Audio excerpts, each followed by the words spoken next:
당신이 평생을 바쳐 마련한 그 집, 은퇴 후 당신에게 독이 될 수도 있다면 믿으시겠습니까? 내 집 한 채가 전부인 우리에게. 은퇴 후 안정적인 삶을 약속했던 주택연금. 그런데 바로 그 선택이 매일 밤 잠 못 이루는 후회의 족쇄가 되어버린 사람들이 있습니다. 잠시 후 매달 180만 원씩 꼬박꼬박 연금을 받으면서도 아파트 값이 폭등하자 땅을 치고 후회하는 한 70대 노부부의 안타까운 사연을 들려드릴 겁니다. 안정적인 노후를 선택한 그들에게 대체 무슨 일이 벌어진 걸까요? 그리고 우리는 어떻게 해야 그들의 실수를 반복하지 않을 수 있을까요? 경기도의 한 아파트에 사는 박수철 어르신. 올해 74신 그는 2016년 아내와 상의 끝에 큰 결심을 했습니다. 당시 시세 5억 원짜리 아파트를 담보로 주택연금에 가입한 겁니다. 자식들 다 키워 내보내고 이제 둘만 남은 노후, 누구에게도 손 벌리지 않고 꼿꼿하게 살고 싶다는 마음이었습니다. 매달 180만 원씩 통장에 찍히는 돈은 가뭄의 단비 같았습니다. 병원비 걱정도 덜고 가끔 손주들 용돈도 챙겨주며 부부는 비로소 안도의 한숨을 내쉴 수 있었습니다. 그 평온함이 깨지기 시작한 것은 불과 몇 년 뒤였습니다. 부동산 시장이 들썩이더니 어르신의 아파트 값이 무섭게 치솟기 시작한 겁니다. 5억 원이었던 집은 순식간에 10억을 넘더니 5년 만에 12억 원이 되었습니다. 어느 날 아내가 무심코 뱉은 한마디가 부부의 마음에 파문을 일으켰습니다. 여보, 우리 옆집은 이번에 12억에 팔고 이사 갔대요. 그날 밤부터 박 어르신은 잠을 이룰 수가 없었습니다. 머릿속에서 계산기가 쉴 새 없이 돌아갔습니다. 만약 지금 시세로 가입했다면 월 250만 원은 받았을 텐데. 한 언론사 보도에 소개된 이 사연처럼 그의 마음속엔 안정 대신 억울함이 싹트기 시작했습니다. 월 70만 원, 1년이면 840만 원, 10년이면 8천만 원이 넘는 돈이 눈앞에서 사라지는 듯한 착각에 빠졌습니다. 아마 많은 분들이 이렇게 생각하실 겁니다. 아니, 그럼 지금이라도 해지하고 집을 팔면 되는 거 아니냐? 박 어르신 부부도 처음엔 그렇게 생각했습니다. 하지만 현실의 벽은 생각보다 훨씬 높고 차가웠습니다.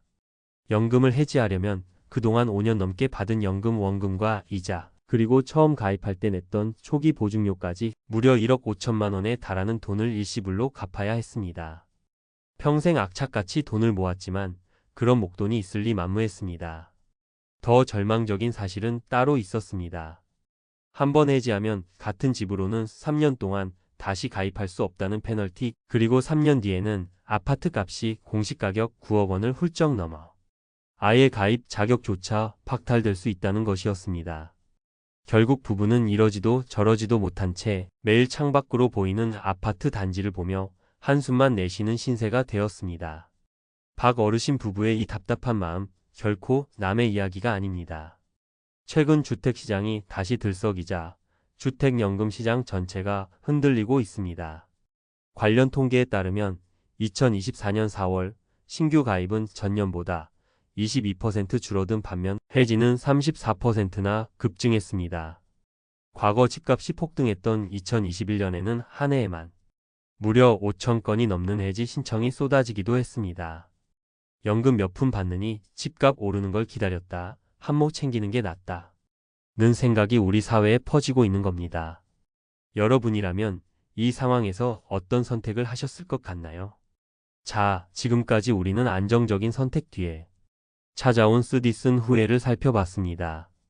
하지만 지금부터가 정말 중요합니다. 왜 우리는 이렇게 집값이 올라도 후회하고 떨어져도 걱정하는 딜레마에 빠지는 걸까요? 그 근본적인 원인을 알아야 같은 실수를 반복하지 않을 수 있습니다. 한편 비슷한 시기에 비슷한 가격의 집으로 주택연금에 가입한 김철민 어르신 댁 분위기는 사뭇 다릅니다. 이분 댁 아파트 역시 2배 가까이 올랐지만 부부는 오히려 집값이 오르니 마음이 더 든든해서 좋다며 웃습니다. 주변에서 해지하고 파는 게 훨씬 이득인데 바보 아니냐 고 부추겨도 전혀 흔들리지 않습니다. 대체 무엇이 이 두 부부의 운명을 갈라놓은 걸까요? 비결은 아주 간단한 곳에 있었습니다. 김 어르신 부부는 가입 당시 주택연금에 아주 중요하지만 많은 사람들이 놓치는 조항 하나를 똑똑히 기억하고 있었기 때문입니다. 바로 상속의 비밀입니다. 그것은 바로 부부가 모두 사망한 뒤 주택금융공사가 집을 처분했을 때 그동안 지급된 연금 총액보다 집값이 더 많이 남아있다면 그 차액은 전부 법적 상속인인 자녀에게 돌아간다는 사실입니다. 즉, 집값 상승분이 공중으로 사라지는 것이 아니라 고스란히 내 자녀의 몫으로 남는다는 것입니다. 김 어르신 부부는 가입할 때부터 자녀들과 함께 이 부분을 명확히 했습니다. 우리가 이 연금으로 너희에게 부담 안 주고 편안하게 살다가 나중에 우리가 떠나고 집값이 올라서 남는 돈이 있으면 그건 너희들 몫이다. 이들에게 주택연금은 자산을 잃어버리는 제도가 아니었습니다. 살아생전에는 부부가 노후 자금으로 쓰고 사후에는 자녀에게 물려주는 아주 합리적이고 현명한 자산 배분 계획이었던 셈입니다. 이제 우리는 주택연금에 대한 관점을 180도 바꿔야 합니다. 주택연금은 내 집의 수익률을 계산하는 재테크 시험지가 아닙니다. 내 남은 생의 불안감을 지워주는 든든한 지우개이자 어떤 폭풍 후에도 젖지 않는 우산과도 같습니다. 전문가들이 덜컥 깨다 낭패 본다 고한 목소리로 경고하는 이유가 바로 여기에 있습니다. 눈앞의 시세 차익만 보고 성급히 해지했다가 막대한 반환금과 3년 재가입 금지라는 페널티에 걸려 소득 없는 노후를 보내게 될 수도 있기 때문입니다. 그렇다면 후회 없는 선택을 위해 우리는 무엇을 준비해야 할까요?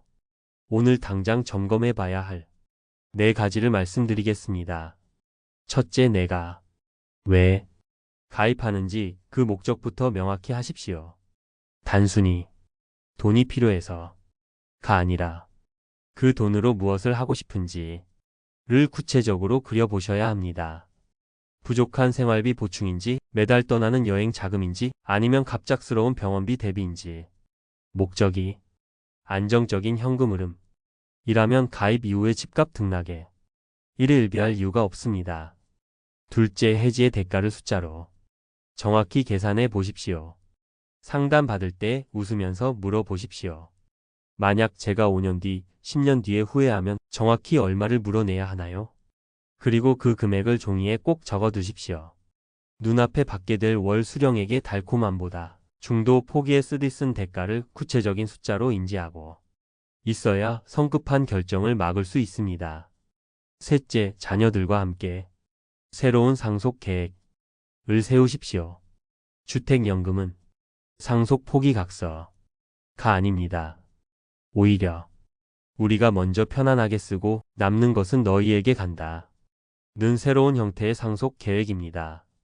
이 점을 온 가족이 함께 이해하고 공감대를 형성하는 과정이 반드시 필요합니다. 이는 가입자 본인의 심리적 안정을 위해서도 자녀와의 불필요한 오해를 막기 위해서도 중요합니다. 마지막 넷째, 집값 하락의 위험도 함께 고려해야 합니다. 우리는 오를 것만 생각하지만 인생은 언제나 양면입니다. 만약 집값이 폭락해서 내가 받은 연금 총액이 집값을 넘어선다면 어떻게 될까요? 주택연금의 가장 위대한 점은 바로 이때 나타납니다.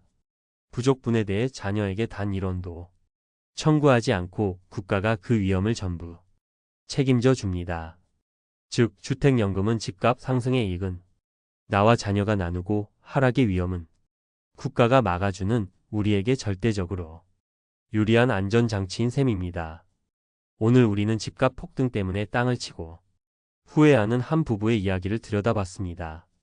하지만 이 이야기의 진짜 비극은 집값이 올라서가 아니라 제도의 본질을 제대로 이해하지 못한 채 선택했기 때문일지도 모릅니다.